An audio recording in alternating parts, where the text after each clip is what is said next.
APU. American Public University is proud to present The Everyday Scholar.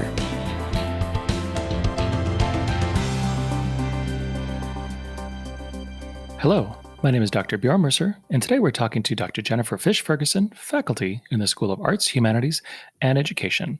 And our conversation today is about writing. Why bother? Welcome, Jennifer. Thanks, Bjorn. I'm happy to be back. Excellent. I love having you here. Our conversations are always great. And writing is one of the more important skills that most people have a lot of anxiety about. And so the first question is, why is solid writing important? It's our base for communication in a lot of things we do, especially with more schools having online components. One of the stronger things you have to be able to do is write. But writing doesn't start at the collegiate level. So writing is a lifelong learning activity for most people. So when we start out young, 3, 4, preschool, kindergarten, and we're given rules.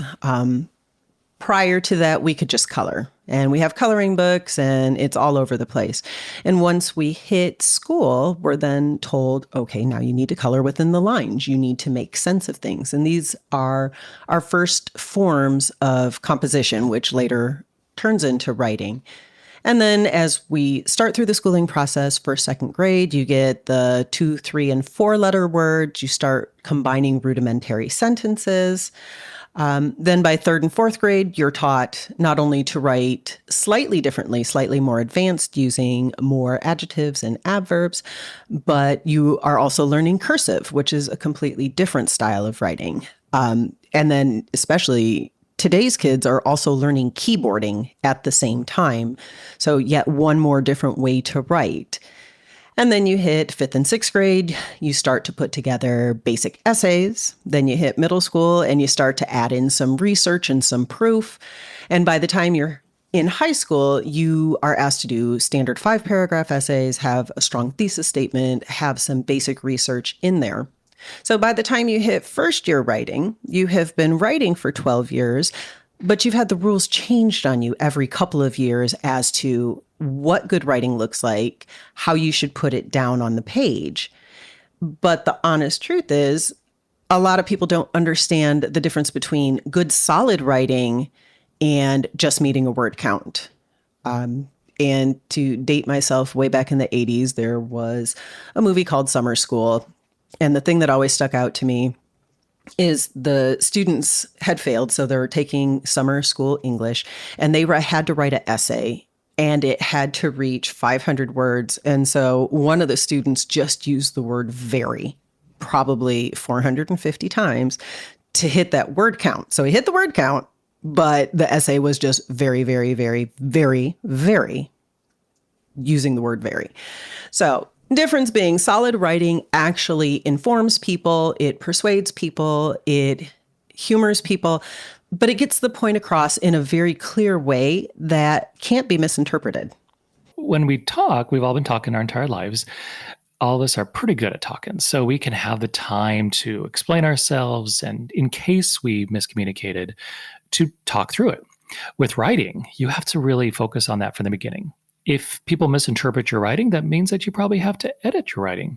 You had said previously that, most instructors feel like students should be able to write by the time they're like 18 or 19. But honestly, I didn't really figure out how to write even into my graduate studies, like truly actually figure out how to write and truly communicate effectively. And, and even then, even today, me, well into my 40s, I'm always making mistakes, and I'm always having to check myself with my own writing. So I'm going to reach back to the first thing you said. We speak all the time, but really stop to think about how many times we trip over words, how many times we use the wrong word, we use the wrong tense. It's amazing that, yes, we speak all the time. We've been speaking in our native language for the majority of our lives, and yet we still stumble and fall. The same as with writing. You can have a really good idea in your head. What I tend to tell people is I am brilliant in my head. Everything is fluid. It's articulate. It's just absolutely wonderful. And somewhere around my elbow, it gets locked up. So by the time my fingers tap on the keyboard, it may or may not be intelligible. I'll probably have to go through and take a time with edit. But I think the misconception is because we've been writing for so long through education that we're supposed to be able to do it and do it well. It's a practice. It's something that absolutely atrophies if you don't use it often. One of the big things I get from a lot of students is they're like, well, I just can't do it. Number one, now you've set up a mental block that you can't do it. Number two, it is something you have to practice. And there are different ways to teach writing. You also brought up math, which is not my fondest subject. It's one that I have to work with. I really do. One of the things that actually allowed my brain to calm down and stop berating myself of you should be able to do this is I learned that there are 7 different ways to teach math. The US employs 1. So when I learned about the different methodologies, what I learned is I learn best in the Japanese style of how they teach math, and the style that the US uses doesn't make sense in my brain. Once I learned that, then I could work with it. The same goes with writing. You can talk people through, this is how you do a sentence, this is how you create a thesis statement. And if they don't understand your particular method of instruction, you might as well ask them to go dig sweet potatoes out of the backyard and then turn them into green beans, because that's the logic. So it has to be a little more fluid. People have to understand just because a book says to write in one way or one teacher says to write in one way, it may not be the way that their brain makes sense of how the task is to be done. One of the things that I think really helped me in solidifying my own personal writing is the fact that I have a dyslexic husband and his brain does not process the written word like my brain does. It just does not. It doesn't make sense of the spaces. Some words just don't make sense when he reads them. Now, when he hears it orally, it makes perfect sense. Seeing the written word, there's a disconnect. That in itself forced me to really look at how do I put things on the page? If I'm writing him a quick text and asking him to pick up certain things, I've had to learn if I'm being overly exaggerating, he's not going to get it. It's just not going to work for him. So just recognizing that people's brains decipher writing differently helps me approach writing slightly differently. And I think it actually helps me explain writing slightly differently to students in a way that I would never have thought to before had I not had that thing personally in my life. I think where some of the frustration can come in is professors in other departments expecting students to have gone through one first-year writing course and then be magnificent writers. And my pushback to that is, well, if a student has French for one semester, should I expect them to be fluent by the end of class? And the answer is no. It's a practice. It's a skill that we have to continue to build on. And that's a great example. And it makes me think of like, if you do take French, how long would it take? Well, it would probably take at least 18 credits. So like 6 classes to even be able to be kind of okay at French. And then you'd have to be able to practice it every day, probably with someone who speaks French. And so I think writing in the same way, like really you need about 18 credits of actual writing courses on top of practicing it in a way in which isn't difficult or you view as negative. Going to class and probably writing papers, most students probably won't be like, ooh, this is fun. But if there's ways you can actually write, which is enjoyable, and you get a lot of positive feedback from it, that will help you try to do it even more. And so what are some best practices when it comes to writing? Biggest tip I give every single student is dedicate a specific time every single day. Every single day. So if you're an early morning riser and you can get up at 5:30 and write, number one, more power to you. That's not me. But you need to set up a specific time. So it's just like any other sort of training. So my writing time for me is 8 to 8:30 every single morning. What that does is it starts my brain saying, okay, it's 8 o'clock, we're going to write. And you actually have a physical reaction to this. Once you train your brain that you're going to get up and write at a specific time, you get more blood flow to the brain. Your pupils dilate a little bit, giving you a little bit more light. Your synapses fire in a particular way. So make it a habit, even if it's only for 10 minutes every day. People have this misconception, I have to sit down and write for 3 hours every day. Well, no, you don't. Actually, when you're building a practice, consistency is the best practice you can possibly have. Sit down and write. And then if you're really having a real rough time writing, once you get to the end of your time frame, so for me, it's a half an hour, I write 5 minutes more. And it's forcing myself to say, okay, you had a rough time, but we're going to push through. We're going to do an extra 5 minutes. And it might be the most excellent pile of garbage words I have ever written. But what I start to do is train myself of, well, we can't just stop mid-sentence. We can't just not do this thing because it makes us uncomfortable. And I think what a lot of people do is they get stuck for a hiccup and then they allow themselves to quit. So with anything, with music, with athletics, same with writing and schooling, is you now have to set a schedule. So first practice number 1, learn when you write the best. I had a writing group and one of the women, she's like, I'm going to get up and write at 6 o'clock every morning. And everybody's like, oh, that's great. And I was like, but do you get up at 6? You know, if you don't habitually get up at 6, you're not going to force yourself to get up at 6 and then write on top of it. So find the time that you write best. It does take a little bit of experimentation. For me, I like the first thing in the morning because it's quiet and my brain has not been clogged up with all the other things I have to do for the day. Mid-afternoon writing for me, I can do. In the evening, I can hypothetically write, but it's not good writing. And that in itself is frustrating. So if you're forcing yourself to write at a time where it doesn't work from you, you're not going to produce anything of quality. So that derails you from trying to set up a practice. The other practice thing is write it down in a notebook. And I know it's really easy for people to say, but I have a laptop and I hate transcribing. When you write in a notebook, that is your first draft. And there is an article called Shitty First Drafts. It's not just me cussing to cuss. That's actually the name of the article, where the author talks about all first drafts are terrible. They just are. It's raw thoughts coming down on a page in ways that don't necessarily make sense. I mean, you may have a sentence or two that's glorious, but first drafts are bad. But there is a bigger connect between pen or pencil in hand and drawing on a page and writing on a page versus typing. So even though I will not pen a 90,000 word novel in completion in a notebook, I have a lot of notes.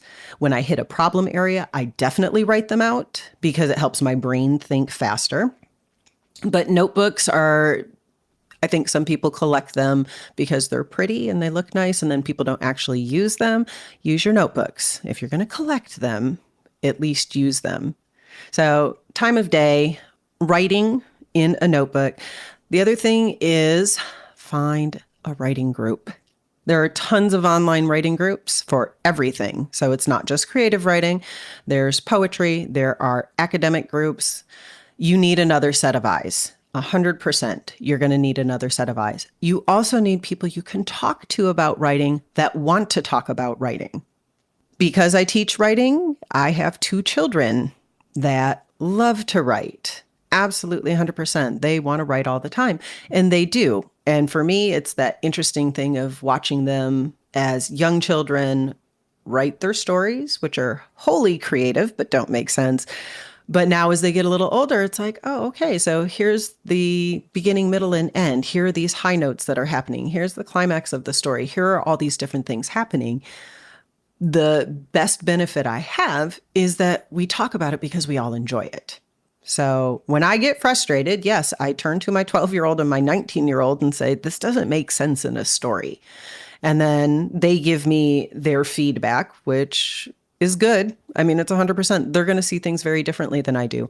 But I also have an online writing group where they're a little older, a little more seasoned, and they can really dig into the problem. But even my kids give me feedback in ways that are always helpful. So find a group you can work with. Find people who enjoy talking about writing. You can't force talking about writing on someone who absolutely despises it and doesn't do it. So find a few sounding boards. And then the best practice is don't give up. I know it's hard. It's rough. Sometimes you want to bang your head on a wall, a desk, somewhere, but you get through it. And eventually when you get through it, hopefully you've learned a few tips to take along the way. I get up at 5:30 and I actually do. After I get the dog settled, I write from 6 to 7. It's very quiet. And I also try to write a little at the end of the day.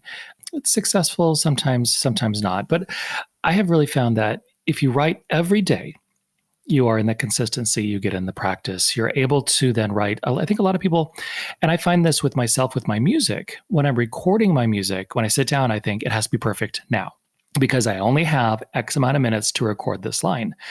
And sometimes after 30 minutes of trying to just play one line, I have to throw it out because I wasn't able to do it. And I feel like that 30 minutes was lost. But in reality, I was practicing. Absolutely. Every time you practice helps you lead to the next time that's better. And so we have to have that time, hopefully every day, where you're just trying and trying and trying because that practice helps you. And I also like how you said having to have that people who you can talk to about, and even like with your kids, having people of different ages. Sometimes we get stuck in our own age group.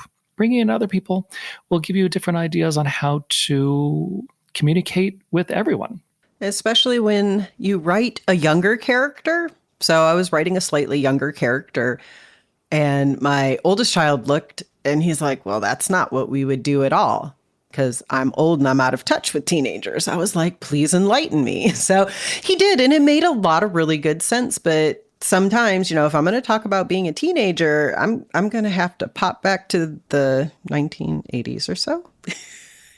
And then take those. But yeah, the teenagers of the 2000s and especially 2010 and up are very different in how they see things, how they access things, how they think about things, because they do have smartphones. They do have information accessible in a way I did not as a teenager. And that's a great observation because I would say the time in which we grew up, there was not an internet that people could access. And yeah, the kids and young adults today, they've grown up in a world where everybody's connected. There's videos instantly that can be shared around the world. Other dangers, I guess you could say, that we did not have at the time. So it is very different. And like any good research, we just have to figure that out. So you're talking about your practice and how sometimes you have to throw a line out. Interestingly enough, I have a folder on my computer called Story Bits. And literally, they are chunks from different stories that I've worked on that did not work in that story that I'm just not ready to delete yet. I'm like, maybe it'll work in a different story. It didn't work in this one. So even when we create things that don't necessarily work in one place, sometimes they work in others. And that's a great reflection because I was actually listening. So I always describe myself as like a level 10 composer of music. I know what I'm doing. And I'm like a level 3 writer. I kind of know what I'm doing. I've had some success, but I still struggle. And I was actually listening to a piece that I wrote probably in 2015. And it was children's music, but set to like jazz harmonies. And so as I was listening to it, I was like, this just doesn't work. It was so weird because like I wrote it, I completed it, I actually even recorded it. And then as I was listening to it with my ears years later, it just doesn't work. But then the piece I wrote right before it and right after it, they still work. There's just something about that 3 months of my life when I was writing that today it doesn't work, but I keep it. I can look back at it. Somehow maybe I can reuse it, but you don't delete your attempts because you can still use them somehow in the future, potentially, or it's just part of the experience of creation that upon reflection, you're like, well, it's not my best, but that's okay. Absolutely. And I think I'm the flip of you. I've done some composition, dubious composition, maybe. I've actually recorded a couple of things, but yeah, level 3 composer. Excellent. No, it is funny. And I hope people know that even those of us who have studied and written and done stuff for a long time and published, we still struggle. And even those who are level 10, our next product might not be the best, but we have to do that product to get to then the next one. It's like our masterpiece. If we knew which piece was our masterpiece, we would just write it. But a masterpiece is only realized years later, typically, after having written a dozen things. It may not be the one we would choose as a masterpiece. Other people will hear a song or read a story and be like, oh my gosh, that was amazing. And you're like, yeah, I wrote that on a dare. Exactly. And that is the fickleness of art. And that is also the joy of art. And so today we're speaking with Dr. Jennifer Fisch-Ferguson, and we'll be right back after a short break. At American Public University, we believe higher education is not one size fits all. That's why we offer 200 modern programs that build on your knowledge and fit your schedule. Because we believe universities should adapt to the needs of students, not the other way around. American Public University, within reach, without limits. Online classes start every month. Learn more at americanpublicu.com. And we are back with Dr. Jennifer Fisch-Ferguson. And that leads me to the next question is, what does raw and emotional writing do for people? I think for a lot of people, it's a catharsis if they are honest. So a lot of people talk about journaling, and I think it is an amazing tool for everybody to try. Personally, I find journaling a little onerous, and it's not just because, I have to sit and journal and do things. But where I tend to actually journal is in the stories that I write down for public consumption. Now, I'm not going to necessarily admit which part of my stories are true or which part of my stories are false, but I actually like taking some of my own emotions, some of my own experiences, and wrapping it into a story because for me, sometimes it makes more sense to see it through the lens of my characters. But once you can tap into absolutely emotional writing, absolutely raw writing, I think it opens you up to a way to avoid writer's block. I think a lot of blocking comes in because people are afraid if I put myself out there, people will judge. So coming back to my students, I always tell my students, it's going to feel personal. All writing feels personal. Even if it's research writing, it feels personal because it's something you have done for so absolutely long. So I try to remind people, I am not judging you. I am judging the writing on the page, the structure of the writing, and I try to pull them back out of the emotion.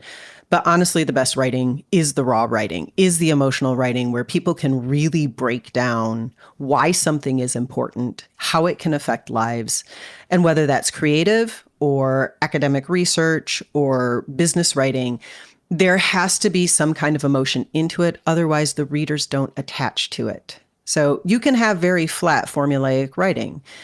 Think about all the times where you have to put in a report for work or do something. But then when you have to write a personal statement, where people struggle is they don't know how to convey what they've done with the emotions attached. So when somebody reads a personal statement, it's like, oh, well, you did these things. And okay, that's great. One of the harder things to do is to be able to express disappointment, to express excitement, to express joy, to express sadness in a way that the reader can absorb it and feel it, but doesn't overwhelm them. So it takes a lot of practice to get in and to formulate sentences that hit people hard. And it is a practice. It does not come easily. It's something I still work at. It takes me 2, 3, 4 times. I mean, the times where I get it right off the bat, I celebrate, honestly, because it is something that you have to allow people to understand what you mean with the impact in which you mean it, with the emotional impact on how you want them to take it. One of the worst things you can do is write a sentence so flatly that you allow the reader to interpret it how they want to instead of how you meant it to be. But again, it's precarious. It's not something that people just say, oh, I can flop that out there. At least none of the writers I have met. There may be geniuses out there that can do that. But putting emotion into your writing, no matter what it is, gives you as the author then that power to curate the narrative how you want it to play out. And I love that because adding emotion to writing means that people will actually want to read it. Academic writing in college and stuff like that, usually it's pretty flat and it's for a purpose. And not that there's not emotion in academic writing, but typically not. But when we write to be creative, we are telling some sort of story. And when you tell a story, you are emotionally connecting with someone. And everybody's different. Some people will write raw emotions all the time. And it might be a little much for some people. And others will really craft their writing to be a little more subtle. and make you work at it a little more. But just like you said, however you develop that style, you have to be intentional in how you are trying to communicate versus allowing the reader to fully interpret all the time.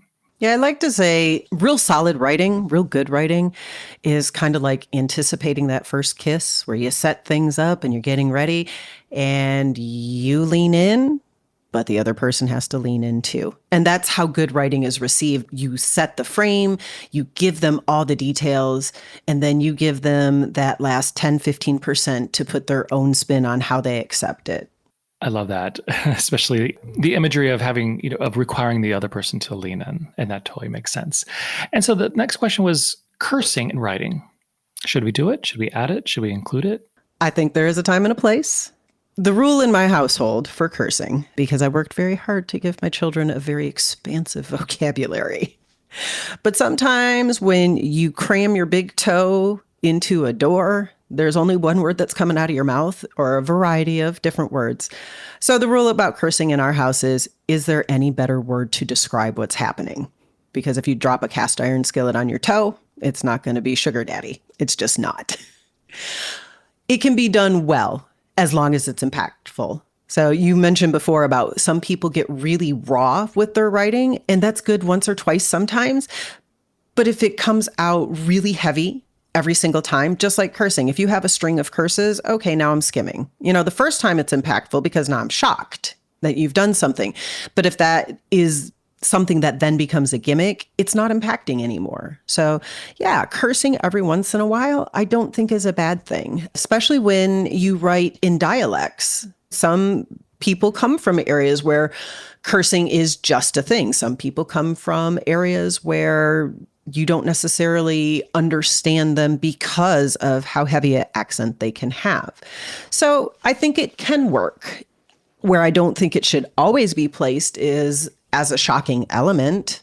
I mean, if you have to drop a curse word to shock somebody, you might want to rework how you're setting up that paragraph or the sentence.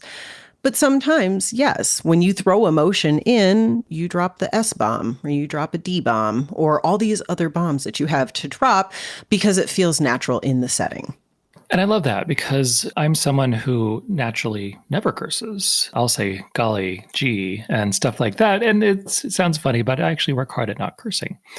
But in writing and also in life, there is a time and a place where you want that impact to be felt, that the emotional response isn't always flat. If you want readers to respond to your writing emotionally, you can use that. And if you're one like me who very rarely uses curse words, then you can really plan it out when you're going to use it. So it actually is extraordinarily impactful in the story. Absolutely. It's that very nuanced area, just like you want to put in some really heavy hitting things sometimes. Yeah, curse word every now and again, especially depending out of the character the words come from, can have that impact where nothing else will. So when I tend to write, there's not a lot of cursing in my writing. There's not actually a lot of cursing in my day life, except for stubbing my toe and then, whew. But I try to find those places where it would organically happen. And not necessarily as a shock factor, but sometimes you have days. You just have days. And if I'm doing a good job of leading people through my character's emotions and upsets and joys, yeah, periodically there may be a curse. But overall, I try to use a more expansive vocabulary. Part of that is my dad, just how he likes to read is he likes to learn new words. And that was something that was impressed upon me really early. So I continue with it. It's like, oh, new words are a good thing. This is not a bad thing. So if I have to look up a word in a book, I'm pretty excited. It makes me think of reality TV, where I think a lot of people have watched reality TV now for a long time, and cursing is every other word at times. But that's a certain entertainment product, which has its niche, has its place. But then writing, hopefully, is to entertain and to elucidate and to really uplift, hopefully, and make people think. And so it's different than reality TV or different things like that. And so by being careful with your curse words, or as you said, with different words, knowing and understanding the actual definition and meaning and context of words is actually one of the more difficult things that people do, because so often people use words incorrectly. You see it in politics, you see it anybody on TV, they'll just throw words around, and then you have to say, do they know what they're saying? And actually, sometimes they don't. I think it's the humbling moment where sometimes people think they know. They have used the word incorrectly without anyone correcting them long enough that they're certain they know what it means. But I think that's kind of the joy of our vocabulary, which does grow and change, and previously used words have a new meaning all of a sudden.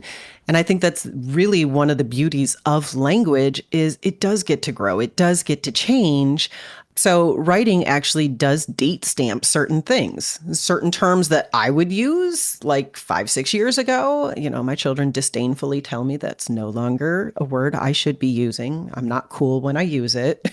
As time goes by, cultural meaning, cultural usage, and also just finding new words, like you said, like a word I discovered recently is halcyon. And I had not experienced that word before, but it is a wonderful word. And so absolutely wonderful conversation. We are at time, Jennifer. Any final words? Keep writing. Give yourself that extra 5 minutes. It is a skill. It's something that you can play with. It doesn't always have to be serious. It can be something to enjoy.